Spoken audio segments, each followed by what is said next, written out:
the winter silence of December 1980, two teenagers vanished from Sacramento County's familiar streets, leaving behind only blood and unanswered questions. John Riggins and Sabrina Gonsalves had been heading home from a Christmas party, their laughter still echoing in the cold air when darkness swallowed them whole. The next morning brought horror, their bodies discovered beneath a stranger's sleeping bag, their dreams buried in a drainage ditch. For 22 years, their killer walked free while evidence waited in storage boxes, gathering dust like forgotten prayers. Then, DNA technology caught up with time itself. A name surfaced from a computer database. Richard Hirschfield, a predator hiding in plain sight for decades. But even when science pointed its finger at the guilty, questions lingered in the spaces between certainty and truth. Could forensic evidence bridge a gap that stretched across 2 decades of silence? What happens when justice arrives so late that grief has already carved permanent scars into the hearts of those left behind? Before we get into the story, drop a comment with your country and the time right now. The winter air bit sharp against the windows of the office party as John Riggins adjusted his collar and caught Sabrina Gonsalves' eye across the room. December 20, 1980 felt like any other night in Sacramento County, holiday lights twinkling through the darkness, the promise of Christmas just days away. The couple had been together long enough for their friends to call them inseparable, young love that seemed destined to grow old together. "Ready to head out?" John asked, his breath visible in small puffs as they stepped outside. The Christmas party had been warm and bright, filled with co-workers and laughter that felt like it could last forever. Sabrina pulled her coat tighter. "Let's drop the ice cream at my sister's first. She's expecting us." The plan was simple, a quick stop at her sister's house, then home. Their footsteps crunched on frost-covered pavement as they walked to John's van. Around them, Sacramento's suburban streets held the quiet confidence of a community that believed in safe neighborhoods and predictable endings. Nobody noticed the van pull away from the curb at 10:30 p.m. The last witness, a neighbor watering Christmas trees, would later remember the sound of the engine fading into the night. It was the kind of detail that seemed meaningless until it became the final thread connecting John and Sabrina to the world they knew. The van carried them down familiar roads that stretched toward Lake Natoma, past houses where families wrapped presents and children dreamed of Christmas morning. The darkness ahead held no warnings, no signs that this ordinary drive would become the last entry in 2 young lives that had barely begun. In the passenger seat, Sabrina checked her watch. Her sister would be waiting for the ice cream, probably keeping the kids up a little past bedtime for the surprise. These were the small kindnesses that defined her, always thinking of others, always keeping promises. The headlights swept across empty asphalt as they turned onto the rural stretch leading toward the lake. Behind them, the city's glow faded into memory. Ahead lay only darkness and the terrible knowledge that some journeys end before they're supposed to. By dawn on December 21st, worry had settled into the Gonsalves household, like winter fog. Sabrina's bed remained untouched, her pillow still holding the shape it had held the night before. Her sister paced the kitchen, checking the clock every few minutes. The ice cream container still sitting unopened in the freezer. She would have called, her mother said, voice tight with the kind of fear that parents carry but rarely speak aloud. "You know, Sabrina, she always calls." Across town, John's family conducted their own desperate arithmetic. Phone calls to friends yielded nothing. The Christmas party hosts confirmed. The couple had left together, laughing about something John had whispered in Sabrina's ear. The morning light revealed what the darkness had hidden: tire tracks in the dirt, a trail that ended at nothing. Sacramento County Sheriff's deputies arrived with notepads and radio static, their practiced calm doing little to ease the growing dread that hung over both families like storm clouds. Detective Ray Martinez had worked missing persons cases before, but something about this felt different. 2 responsible teenagers vanishing simultaneously suggested either deliberate flight or something much worse. The timeline was clean: party, departure, disappearance. No gaps, no confusion, just a clear line that stopped abruptly in the middle of an ordinary night. "We'll find them," he told the families, though his instincts were already whispering warnings he couldn't yet voice.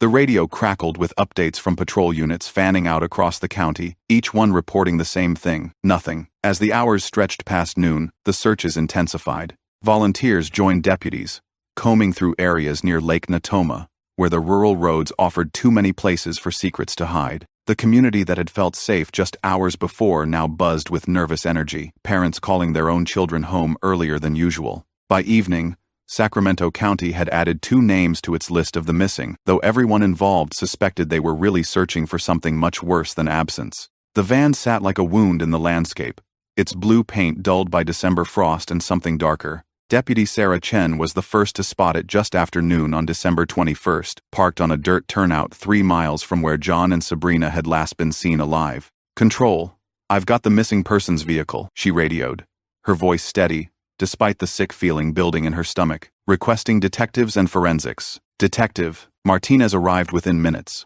followed by the crime scene photographer whose camera would soon capture images that would haunt the case for decades. The van's interior told a story written in blood spatter and scattered belongings. Sabrina's purse remained on the passenger seat, her wallet intact, ruling out robbery as a motive. "Look at this," the photographer said, pointing to deep gouges in the van's interior fabric. "Struggle marks. And there's blood on the driver's side headrest." Martinez leaned closer, studying the pattern. Someone fought back hard. The bloodstains painted an arc across the dashboard, suggesting violence that had erupted suddenly and ended just as quickly. News crews arrived before the tow truck, their cameras capturing the van's removal, while reporters speculated about 2 teenagers who had simply wanted to deliver ice cream to family. Sacramento's afternoon news broadcasts carried the first fragments of what would become known as the Sweetheart Murders, though bodies hadn't yet been found. The van's discovery shifted the investigation from missing persons to probable homicide. Evidence technicians worked methodically, photographing tire impressions in the dirt and collecting blood samples that would wait 17 years for DNA technology to reveal their secrets. As darkness fell again over Lake Natoma, the empty road where the van had sat seemed to hold its breath. Somewhere in the growing cold, 2 families waited for answers that felt further away with each passing hour. The community's sense of safety had already begun to crack, though the worst revelations still lay ahead. The next morning would bring confirmation of what everyone already feared, turning hope into grief and launching an investigation that would span 4 decades. The search team found them at 2:47 p.m. on December 21st, bodies partially concealed beneath a stranger's sleeping bag in a drainage ditch 2 miles from where the van had been abandoned. The rain had begun again, droplets catching the afternoon light, like tears falling on evidence that would define the rest of many lives. John Riggins lay face down, his hands bound behind his back with rope that didn't match anything found in his van. Ligature marks around his wrists suggested he had fought against his restraints until the very end. His skull showed blunt force trauma, multiple impacts that spoke of rage or desperation in his killer. Sabrina Gonçalves had suffered even worse. The preliminary examination revealed sexual assault and suffocation, her final moments stolen by someone who saw her not as a person, but as prey. Her clothing had been partially removed and then hastily replaced, suggesting the killer had tried to conceal evidence even as he left behind a trail that forensic science would eventually follow. The sleeping bag covering their bodies became crucial evidence immediately. Its green and brown pattern didn't match anything owned by either victim or their families.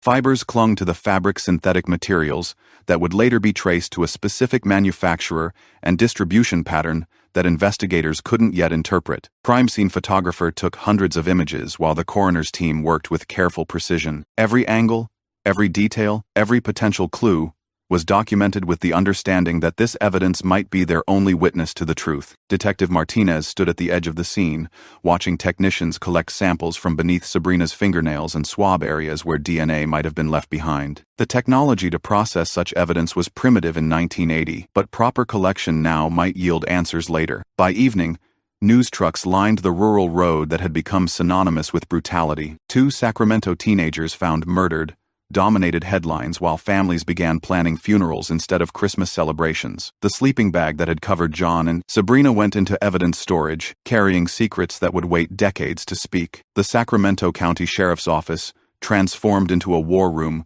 within hours of the body's discovery. Detective Martinez pinned photographs to corkboards, while phone calls brought in tips from across the region. The brutality of the murders had shocked even seasoned investigators who thought they'd seen everything. Jerry Spector's name surfaced within the first 48 hours. A registered sex offender living 6 miles from the crime scene, he fit the profile. Investigators had quickly developed someone with a history of violence against women, access to the area, and opportunity during the time frame. "Bring him in," Martinez told his partner, though something about the case felt larger than one man's rage. The precision of the crime scene suggested planning, while the brutality implied passion. It was a combination that made him uneasy. Spector arrived at the station with a lawyer and an attitude that oscillated between defiance and nervous cooperation. His alibi was thin but verifiable, drinking at Murphy's Tavern until closing time, then walking home alone. 3 bartenders remembered him, though none could pinpoint exact times. "I didn't know those kids,"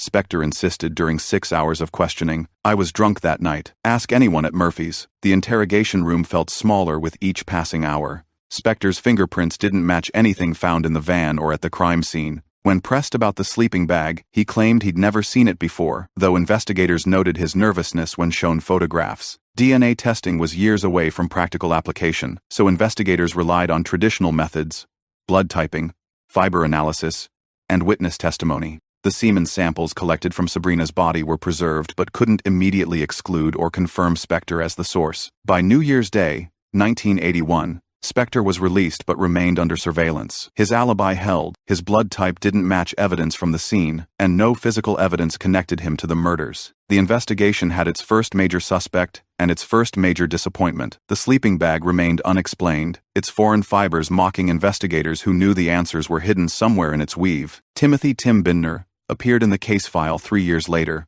like smoke drifting through a window nobody remembered opening. His first letter arrived at the Gonsalves family home in March 1983, handwritten on yellow legal paper, and filled with claims that disturbed even grief-hardened investigators. "I have dreams about your daughter," Bindner wrote. "I can see her calling for help. I think I know where the killer went after." Detective Martinez studied the letter with growing unease. Bindner claimed psychic visions, offering details about the crime scene that hadn't been released to the public. He described the sleeping bag's color pattern correctly, and mentioned rope bindings that only investigators knew about. When detectives interviewed Bindner at his modest apartment, they found a man who seemed to collect tragedy, like others collected stamps. His walls displayed newspaper clippings from dozens of unsolved cases involving missing children and murdered teenagers. He spoke about victims with an intimacy that felt wrong, as if he'd known them personally. "I just want to help," Bindner insisted, his pale eyes darting between the detectives. These families deserve answers. But Bindner's help felt more like harassment. He attended vigils for John and Sabrina uninvited, approached family members with unsolicited theories, and inserted himself into search efforts for other missing persons. Other investigators had noticed him too. His name appeared in files across multiple jurisdictions. The problem was evidence. Despite Bindner's unsettling behavior and his apparent knowledge of crime scene details, nothing connected him physically to the murders. His alibis were typically vague, but impossible to completely disprove. He claimed to have been home alone on December 20, 1980, reading about other unsolved cases. "He's a ghoul," Martinez told his partner, after their third interview with Bindner.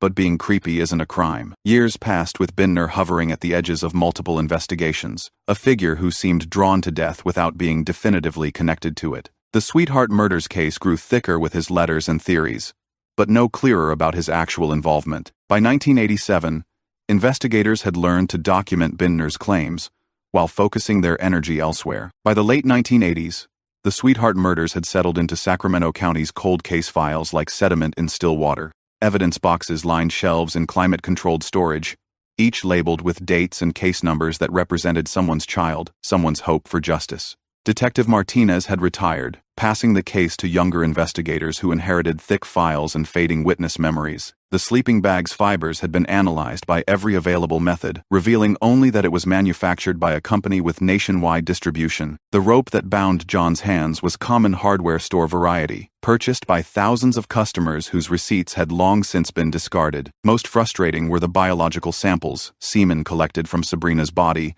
and preserved according to 1980s protocols that seemed primitive by comparison to emerging forensic technologies. The samples existed, properly stored and documented, but DNA profiling remained experimental and expensive. "We're waiting for science to catch up," Detective Lisa Chang told the families during an annual update meeting in 1989. "The evidence is there, we just need better tools to read it." The community's attention had moved on to newer tragedies, though John and Sabrina's names still appeared in newspaper retrospectives about unsolved crimes. Their photographs, young and smiling in that way teenagers are, before they learn the world can be cruel, became symbols of innocence, lost and justice delayed. Family members aged around their grief. Sabrina's sister married and had children who would never meet their aunt. John's parents sold their house and moved closer to relatives, but the absence traveled with them like a shadow they couldn't escape. Evidence storage protocols evolved throughout the decade, with technicians periodically checking seals and temperatures to ensure biological samples remained viable for future testing. The sleeping bag was re-examined twice, each time yielding the same inconclusive results. By 1990, The case had generated over 3,000 pages of reports, interviews, and dead ends. Somewhere in that paper mountain lay the truth, but investigators couldn't yet see the pattern. They would need to wait for DNA technology to mature and for a killer to commit another crime that would finally put his genetic signature into the system. The DNA revolution arrived at Sacramento County's forensic laboratory in waves throughout the early 1990s. Technicians trained on new equipment, while prosecutors learned how genetic evidence could transform cold cases that had seemed permanently frozen in time. In 1996, forensic scientist Dr. Patricia Hoffman carefully extracted DNA from the biological evidence collected from Sabrina Gonsalves' body 16 years earlier. The process required delicate chemistry, retrieving genetic material from samples that had been stored long before anyone imagined such testing was possible. "We've got a profile," Dr. Hoffman announced after 3 days of analysis. The computer printout showed distinct genetic markers that belonged to an unknown male, not John Riggins or any of the previous suspects. The killer's DNA signature was finally visible, waiting to be matched against a database that was still being built. The combined DNA index system CODIS was launched nationally that same year, creating the first comprehensive database of genetic profiles from convicted felons. Sacramento investigators immediately submitted their unknown profile, hoping for a hit that would crack the case wide open. The search came back negative, no match found. Detective Chang stared at the results with familiar frustration. They had the killer's genetic fingerprint but no way to identify him. "He's either never been convicted of a felony, or he committed this crime before we started collecting DNA from prisoners," she told the forensic team. The profile went into CODIS anyway, waiting for future additions to the database.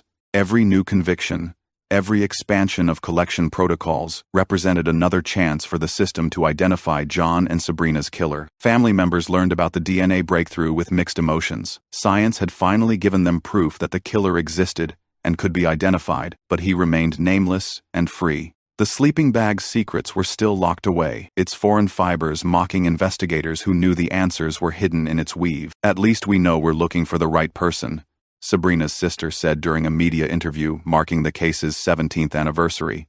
"Whoever did this, his DNA is waiting for him." The waiting game had entered a new phase, one measured in database expansions and laboratory improvements, rather than traditional detective work. The call came on a Tuesday morning in March 2002, transforming an ordinary day at Sacramento County Sheriff's Office into a watershed moment that 22 years of investigation had been building toward. Detective Patricia Morales was reviewing weekend reports when her phone rang, with news that would resurrect the Sweetheart murders case. "We've got a CODIS hit," announced Dr.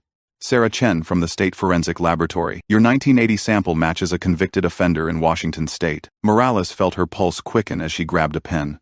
After more than 2 decades of dead ends and false leads, genetic science had finally pointed its finger at a name: Richard Joseph Hirschfield, currently serving time in Washington for sexual assault convictions. The database showed Hirschfield's criminal history spanning decades: arrests for rape, attempted kidnapping, and sexual battery stretching back to the 1970s. His pattern of violence against women made him a perfect fit for the brutal murders that had shocked Sacramento County. "How confident are we on this match?"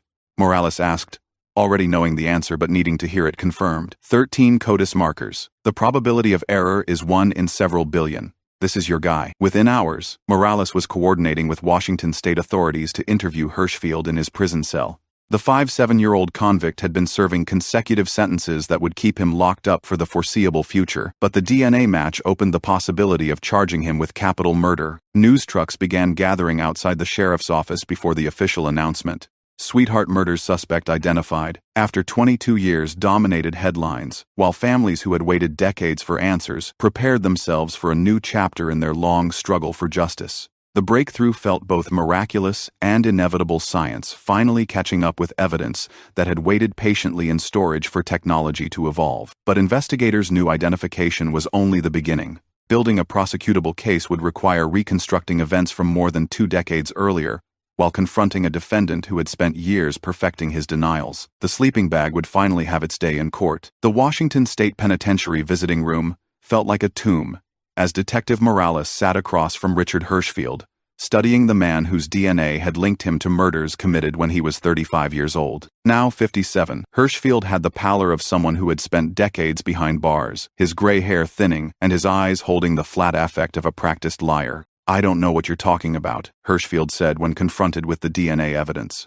His voice carried no emotion, no surprise, no curiosity about why California detectives had traveled hundreds of miles to see him. "I've never been to Sacramento County." Morales spread crime scene photographs across the metal table, watching Hirschfield's face for any flicker of recognition or remorse. The images showed John and Sabrina as they had been found, young lives cut short by someone's violence and hatred. "Your DNA was found on Sabrina Gonsalves' body," Morales said quietly. 13 genetic markers. There's no mistake." Hirschfield shrugged, his indifference more chilling than outright denial. "DNA gets mixed up, labs make mistakes. I was probably in Oregon or Washington that whole year." The interview continued for 3 hours, with Hirschfield maintaining his innocence while offering no alibi for December 20, 1980. His responses felt rehearsed, as if he had spent years preparing for this conversation. When asked about his whereabouts during the early 1980s, he claimed memory problems, while simultaneously recalling precise details about his various arrests and convictions. More disturbing was the additional discovery that emerged from forensic analysis of the sleeping bag. DNA testing revealed a second male profile genetic material that belonged to Joseph Hirschfield, Richard's younger brother. "We need to talk to Joseph," Morales told her partner as they left the prison. The investigation had just doubled in complexity, suggesting the murders might have involved 2 perpetrators working together. Joseph Hirschfield was located in Oregon, where he had been living quietly since his brother's imprisonment. The DNA evidence made him an accessory to murder, though prosecutors would need to determine his exact level of involvement in the killings that had haunted Sacramento for more than 2 decades. The Sacramento County District Attorney's Office buzzed with activity as prosecutors prepared charges that would finally bring the Sweetheart murders to trial. Evidence boxes that had gathered dust for over 20 years were reopened, their contents photographed and cataloged with precision that reflected how much was at stake. Deputy District Attorney Michael Richardson reviewed the case file with the focused intensity of someone who understood they might have only one chance to get this right. The DNA evidence was ironclad, but building a narrative that would convince a jury required weaving together threads from 1980 with scientific evidence from 2002. Richard and Joseph Hirschfield were formally charged with 2 counts of first-degree murder with special circumstances, along with kidnapping and sexual assault charges that could make them eligible for the death penalty. The brothers had been separated by hundreds of miles and decades of silence, but DNA had connected them irrevocably to the sleeping bag that covered their victims. Joseph's attorney contacted prosecutors within a week of the charges being filed. His client was willing to cooperate in exchange for removing the death penalty from consideration, a deal that could provide crucial testimony about what happened on December 20, 1980. "He says they picked up the kids randomly," Richardson told investigators during a strategy meeting. "It wasn't planned. They were driving around looking for victims when they saw the van on Lake Natoma Road. But cooperation came with complications." Joseph's account contained gaps and inconsistencies that suggested either memory problems or deliberate omissions. He admitted to helping transport the bodies but claimed Richard had committed the actual murders while he waited in their vehicle. "Classic minimization," Detective Morales observed. "He's trying to reduce his culpability while still giving us enough to convict his brother." The plea negotiations continued for months, as prosecutors weighed the value of Joseph's testimony against the risk of allowing one killer to escape the ultimate penalty. Meanwhile, Richard maintained his complete innocence from his Washington prison cell, claiming the DNA evidence had been contaminated or mishandled. The case that had waited 22 years for resolution would need to wait a little longer, as legal maneuvering determined how justice would finally be served. Time proved to be an unreliable ally, as the legal system processed charges that should have been filed decades earlier. Joseph Hirschfield's cooperation ended abruptly in December 2003, when he died of a heart attack in Oregon, taking his testimony and any detailed confession to the grave. His death sent prosecutors scrambling to preserve whatever evidence his cooperation had provided, while building a case that would rely heavily on forensic science rather than witness testimony. The DNA evidence remained unshakable, but Joseph's death eliminated the possibility of one brother testifying against the other. Defense attorneys immediately seized on the development, arguing that Joseph's death prevented Richard from confronting his accuser and undermined the prosecution's ability to prove their theory of conspiracy. They filed motion after motion challenging the DNA evidence, claiming contamination, improper storage, and laboratory errors. "They're throwing everything at the wall to see what sticks," Richardson told his team during one of many strategy sessions. "We need to be prepared for a long fight." The delays stretched into years, as appeals courts reviewed evidence, admissibility, and defense challenges. Meanwhile, families who had waited over 2 decades for justice watched their case disappear into a legal maze that seemed designed to protect defendants rather than serve victims. Sabrina's sister aged from a young woman into middle age while the case crawled through the courts. John's parents entered their 70s, wondering if they would live to see their son's killer face trial. The community that had been shocked by the murders gradually forgot the details, though the case's name, the Sweetheart Murders, retained its power to evoke memories of innocence lost. By 2010, the case had generated thousands of additional pages of legal documents, each motion and countermotion adding layers of complexity to what seemed like a straightforward matter of DNA evidence and criminal responsibility. The sleeping bag remained in evidence storage, its secrets finally revealed, but its day in court still years away. Justice delayed was becoming justice denied, though prosecutors refused to give up on a case that had already waited longer than most people's entire careers. The discovery that would reshape the entire prosecution emerged from a routine review of evidence that had been stored since the original investigation. Detective Morales was examining items collected from near the Hirschfield brothers' former residence when she found a hand-drawn map that had been filed away and forgotten for over 20 years. The map, sketched on lined notebook paper, showed rural roads around Lake Natoma with remarkable accuracy. Most importantly,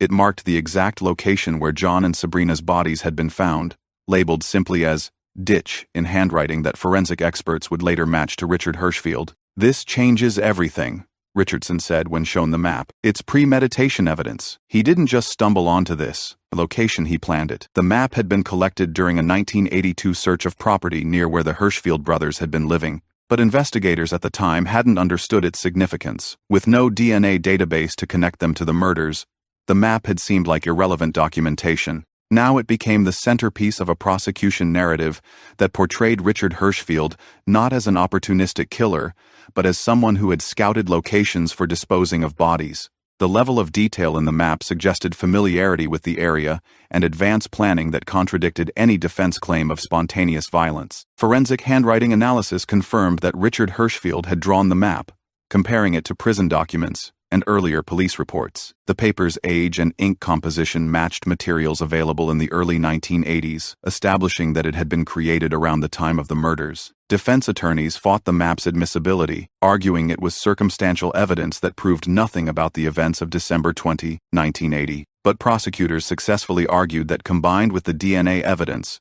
the map demonstrated both opportunity and premeditation. "Ladies and gentlemen, this is the defendant's roadmap to murder," Richardson would later tell the jury. "He didn't just kill John Riggins and Sabrina Gonsalves, he planned where to hide their bodies before he ever encountered them." The trial date was finally set for 2012, 32 years after 2 teenagers had failed to come home from a Christmas party. Sacramento Superior Court's Department 34 had hosted thousands of trials over the decades, but few had carried the emotional weight that filled the courtroom as jury selection began for People v. Richard Hirschfield in October 2012. Media coverage was intense but respectful, reflecting the case's status as both a cold case breakthrough and a community tragedy that had waited a generation for resolution. Potential jurors were questioned extensively about their ability to evaluate decades-old evidence and their feelings about DNA testing as forensic proof. Many had followed the case through news coverage over the years, requiring careful screening to find 12 citizens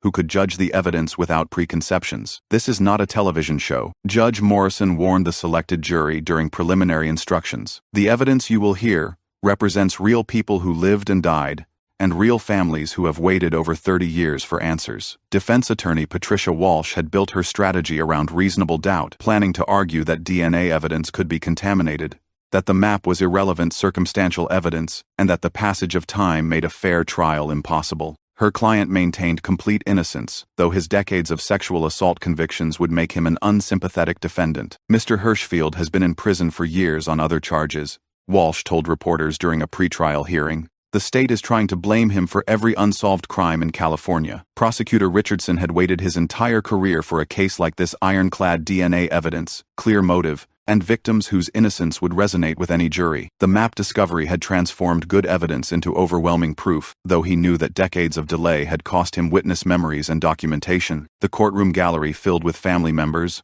retired investigators, and community members who remembered when the Sweetheart murders had dominated local headlines. Sabrina's sister sat in the front row, her hair now gray but her determination undiminished by 32 years of waiting. As opening statements approached, everyone involved understood they were participating in more than a trial. They were seeking to heal wounds that had festered for an entire generation. Prosecutor Richardson's opening statement began with a photograph, John and Sabrina laughing at their last Christmas party, young and alive and trusting in a future that would be stolen from them just hours later. The jury studied the image as Richardson's voice carried across the silent courtroom. On December 20, 1980, these two teenagers made a simple decision that cost them their lives. They decided to be kind to deliver ice cream to Sabrina's sister's children. That kindness led them down a dark road where Richard Hirschfield was waiting. Richardson methodically outlined the prosecution's case: the abandoned van, with blood evidence, the bodies covered by a sleeping bag that would become crucial evidence, and the DNA that waited 22 years to identify their killer. He saved the map for last, displaying the hand-drawn diagram on a large screen. This is the defendant's own handwriting, marking the exact spot where he dumped these young people's bodies.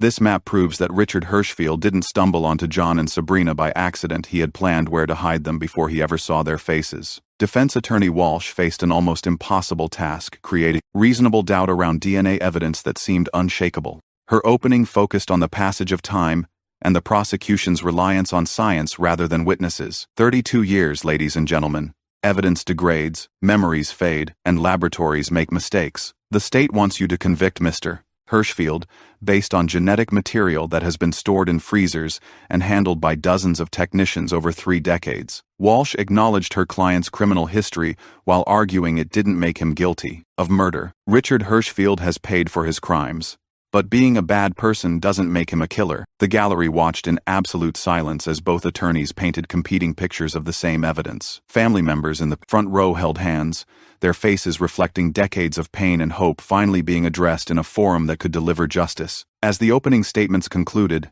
everyone in the courtroom understood that the next several weeks would determine whether DNA science could bridge a gap of more than 3 decades and deliver the closure that had been denied for so long.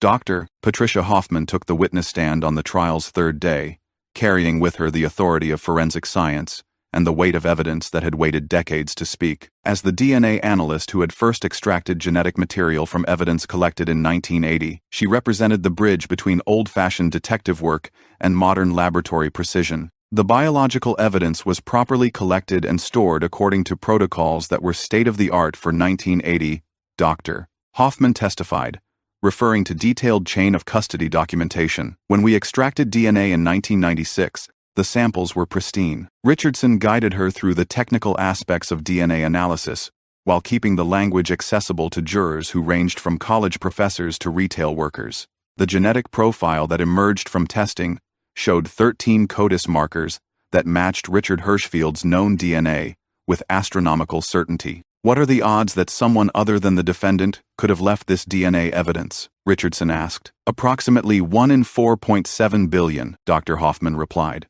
It's more likely that someone could correctly guess the winning numbers in multiple lottery drawings than that this DNA belongs to anyone other than Richard Hirschfield. Defense attorney Walsh's cross-examination focused on contamination possibilities and storage procedures that had evolved significantly since 1980. She questioned whether samples could have been compromised during decades of storage and transfer between facilities. DNA analysis wasn't even possible when this evidence was collected, was it? Walsh asked. That's correct. But the collection protocols were designed to preserve biological evidence for future testing possibilities. The courtroom remained hushed as Dr. Hoffman explained how genetic material from both Hirschfield brothers had been found at the crime scene. Richard's DNA on Sabrina's body, and Joseph's on the sleeping bag that covered both victims. This indicates multiple perpetrators, she testified. The evidence shows that both brothers were physically present at the crime scene. Family members wiped away tears as the scientific testimony transformed their decades of wondering into concrete proof. The DNA evidence wasn't just numbers on a laboratory report, it was Sabrina and John's voices finally being heard, speaking through the language of genetic science about what had been done to them on a cold December night. The sleeping bag was carried into evidence as Item 47B, its green and brown fabric faded but still intact after 32 years in storage. Forensic fiber expert Dr. Michael Torres had spent weeks analyzing every thread, every synthetic fiber, every microscopic detail that could connect this piece of bedding to the Hirschfield brothers. The sleeping bag was manufactured by Coleman between 1978 and 1982, Dr. Torres testified, his laser pointer highlighting specific weave patterns on enlarged photographs. The synthetic fill material matches samples taken from the defendant's former residence during the 1982 search. The fiber evidence painted a picture of careful analysis spanning decades. Microscopic examination revealed that synthetic fibers from the sleeping bag had transferred to the victim's clothing, while fibers from their garments had embedded in the bag's fabric, a microscopic exchange that proved contact. Science doesn't lie, Richardson emphasized during his examination. These fibers created an invisible thread, connecting the defendants to their victims. Defense attorney Walsh attacked the fiber evidence as circumstantial, arguing that similar sleeping bags were sold nationwide and that fiber transfers could occur through innocent contact. But Dr. Torres methodically destroyed each alternative explanation with detailed analysis and comparison photographs. The emotional weight of the testimony struck family members hardest when Dr. Torres explained how the sleeping bag had been positioned over the bodies. The fabric showed compression patterns consistent with being used as a cover rather than ground insulation, he said. It was placed deliberately. Sabrina's sister closed her eyes, unable to watch as prosecutors displayed crime scene photographs showing how the sleeping bag had hidden her sister's body in the drainage ditch. 32 years hadn't diminished the horror of that image, 2 young lives discarded like trash and covered with a stranger's bedding. The jury studied the evidence with growing understanding that they were seeing not just scientific analysis, but the methodical unraveling of a killer's attempts to conceal his crimes. Every fiber, every microscopic detail, every careful measurement represented pieces of truth that time had preserved until science could finally interpret their meaning. As Dr. Torres concluded his testimony, the sleeping bag remained displayed in the courtroom like an accusation that could no longer be silenced. The family testimony began on the trial's second week, bringing emotional weight that no amount of scientific evidence could match. Sabrina's sister, Maria Gonçalves Chen, approached the witness stand with the measured dignity of someone who had carried grief for over 3 decades. She was supposed to bring ice cream to my kids that night, Maria testified, her voice steady, despite tears that had started the moment she was sworn in. They waited up past bedtime because Aunt Sabrina was coming. I got to explain to them why she didn't show up. Richardson guided Maria through memories that had crystallized over the decades. Sabrina's reliability, her kindness toward children, her excitement about Christmas plans that would never be fulfilled. The jury listened with visible emotion as Maria described maintaining her sister's bedroom for years, unable to accept that she wasn't coming home. Did Sabrina know the defendants? Richardson asked. No, she'd never seen them before in her life. They were strangers who decided to destroy our family for no reason. John's father, Robert Riggins, took the stand next, though age and illness had weakened the man who had once searched rural roads calling his son's name. At 78, he spoke slowly but clearly about the son who had worked part-time to save money for community college. John was responsible. He kept his word. When he said he'd be home by midnight, he meant it, Robert testified. We knew something terrible had happened because he wouldn't have worried his mother. The defense chose not to cross-examine the family members aggressively, understanding that attacking grieving relatives would only alienate the jury. Instead, Walsh offered brief, respectful questions that acknowledged their loss, while avoiding details that might inflame emotions further. The courtroom remained absolutely silent during family testimony, spectators instinctively understanding they were witnessing sacred ground, the intersection of private grief and public justice. These weren't just victims in a murder case. They were children whose absence had echoed through decades of birthdays, holidays, and milestones they would never celebrate. When Maria stepped down from the witness stand, she looked directly at Richard Hirschfield, for the first time since the trial began. He stared back with the same flat affect he had shown throughout the proceedings, offering no acknowledgement of the pain his actions had caused. Prosecutor, Richardson's closing argument began where the case had started, with 2 teenagers making a kind decision that led them into darkness. He stood before the jury with crime scene photographs, DNA charts, and the hand-drawn map that had become the prosecution's signature piece of evidence. Richard Hirschfield wants you to believe that science is wrong, that laboratories make mistakes, that evidence can be contaminated, but DNA doesn't lie, fibers don't lie. And this map, drawn in his own handwriting, doesn't lie. Richardson methodically connected each piece of evidence to create a narrative of premeditated murder. The map proved planning, the DNA proved presence, the fiber evidence proved contact. Together, They painted a picture of guilt that defense arguments couldn't erase. John Riggins and Sabrina Gonsalves were driving down Lake Natoma Road when they encountered evil. Not random violence, not spontaneous rage, but calculated predation by someone who had already chosen where to hide their bodies. He displayed the last photograph of John and Sabrina alive, laughing at their Christmas party, arms around each other, trusting in a future that would be stolen from them hours later. They were 18 years old. They had dreams, plans, families who loved them. Richard Hirschfield took all of that away because he saw them not as people but as prey. Defense attorney Walsh faced an almost impossible task in her closing argument. The DNA evidence was overwhelming, the map was damning, and her client's criminal history made him unsympathetic.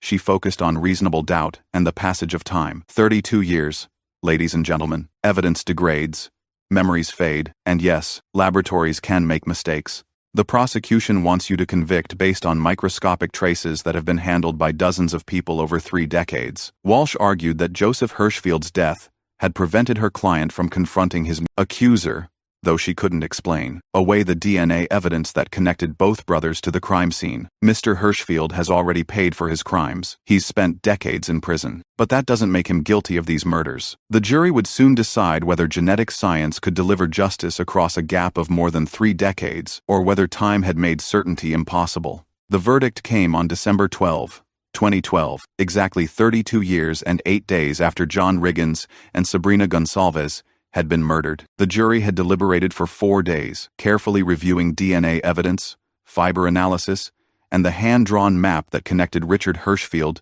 to crimes he had denied for a decade. We, the jury, find the defendant Richard Joseph Hirschfield guilty of murder in the first degree, the foreman announced, his voice carrying across a courtroom that had fallen completely silent. The verdict was repeated for each charge: 2 counts of first-degree murder with special circumstances, kidnapping, and sexual assault. On every count, the jury had found guilt beyond a reasonable doubt. Sabrina's sister collapsed into tears she had held back for weeks of testimony. John's father, now 79, nodded slowly, his weathered hands gripping the gallery rail. Behind them, investigators who had worked the case across multiple decades felt the satisfaction of promises finally kept. Richard Hirschfield showed no emotion as the verdicts were read. He sat motionless at the defense table, displaying the same flat affect that had characterized his entire demeanor throughout the trial. Even faced with conclusive evidence of his guilt, he offered no sign of remorse or acknowledgement. This verdict honors John and Sabrina, Maria Gonsalves Chen told reporters outside the courthouse.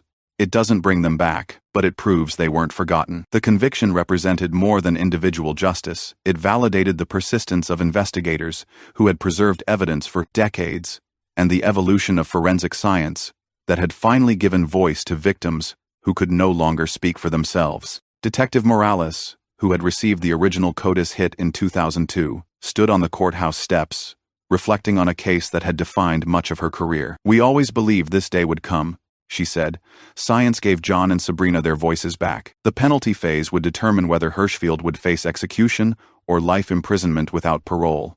But the verdict had already delivered the most important outcome: acknowledgement that 2 innocent lives had been deliberately taken, and that justice, however delayed, had finally arrived. The sleeping bag could finally rest in evidence storage, its secrets revealed, and its purpose served. The penalty phase began 2 weeks later, with prosecutors arguing that the special circumstances of the murders, kidnapping, sexual assault, and multiple victims warranted the death penalty. The same jury that had convicted Richard Hirschfield now faced the solemn responsibility of deciding whether he should live or die. These weren't crimes of passion, Richardson argued during penalty phase opening statements. They were calculated acts of predation against innocent victims who trusted their community to keep them safe. Family members testified about the decades of grief that Hirschfield's actions had caused. Maria Gonsalves Chen spoke about anniversaries that became reminders of loss, about holidays that never felt complete, about children who grew up without knowing their aunt. "We've lived with this for 32 years, she told the jury. "Every Christmas, every family gathering, every milestone, they're all marked by Sabrina's absence." Defense attorney Walsh presented mitigation evidence about Hirschfield's troubled childhood and mental health issues. Though his decades of sexual assault convictions made him an unsympathetic figure, character witnesses were scarce. Few people were willing to speak on behalf of someone who had spent most of his adult life preying on women. The jury deliberated for 6 days on the penalty decision, longer than they had spent determining guilt. When they returned, Their faces reflected the weight of the decision they had struggled to reach. "We, the jury, are unable to reach a unanimous decision regarding the penalty," the foreman announced. "We are deadlocked." The deadlock meant automatic sentencing to life imprisonment without the possibility of parole. Some jurors had favored death, others life imprisonment, but California law required unanimity for capital punishment. Judge Morrison formally sentenced Hirschfield to life without parole on January 15, 2013. "Mr. Hirschfield, you have been convicted of the most serious crimes our society recognizes. You will spend the remainder of your life in prison, where you will never again have the opportunity to harm innocent people." Family members expressed mixed feelings about the sentence.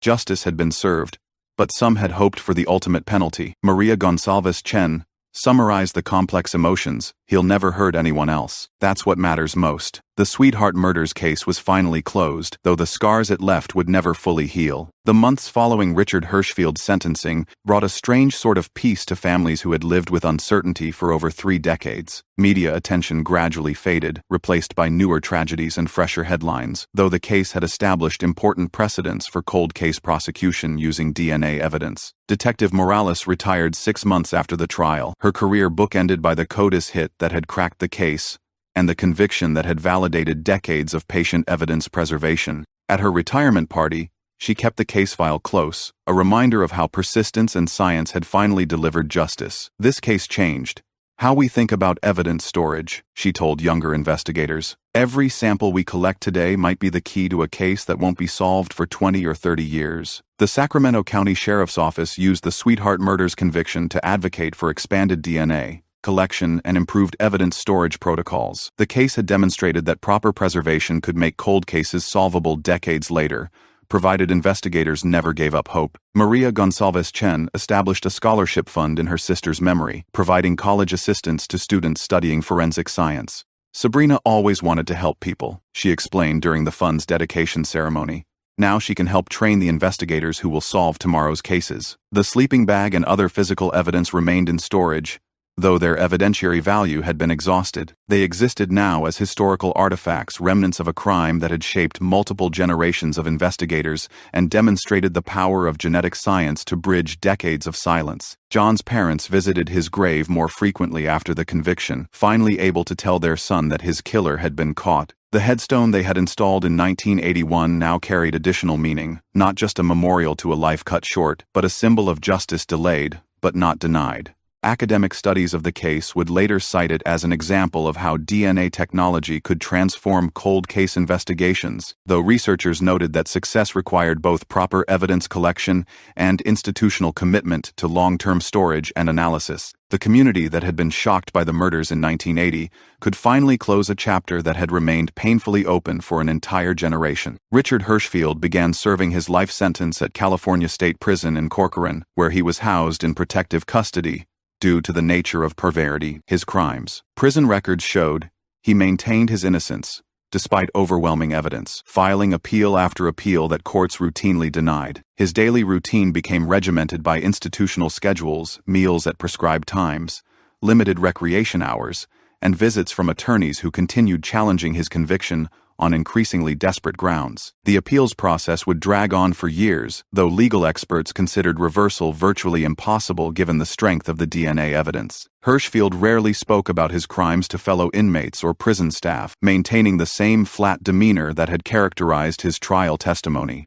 Psychological evaluations suggested antisocial personality disorder and narcissistic traits that made genuine remorse unlikely. "He shows no empathy for his victims," noted Dr. Jennifer Walsh, a prison psychologist who evaluated Hirschfield annually. "He views himself as wrongly convicted despite evidence that would convince any rational person." The convicted killer aged rapidly in prison, his health declining from decades of institutional living and the stress of fighting legal battles he couldn't win. Medical records showed diabetes, high blood pressure, and early signs of dementia that would eventually compromise his ability to assist in his own appeals. Guards noted that Hirschfield received almost no visitors except for attorneys and investigators working on other cold cases. His brother Joseph's death had severed his last meaningful family connection, leaving him isolated even within the prison's protective custody unit. Other inmates avoided him instinctively, though whether from fear or disgust was unclear. Child killers and sexual predators occupied the bottom tier of prison hierarchies, making Hirschfield's conviction for murdering teenagers particularly dangerous to his safety. The appeals process consumed years and taxpayer dollars while producing no new evidence that might exonerate him. Defense attorneys argued procedural issues and evidence handling questions, but none could explain away the DNA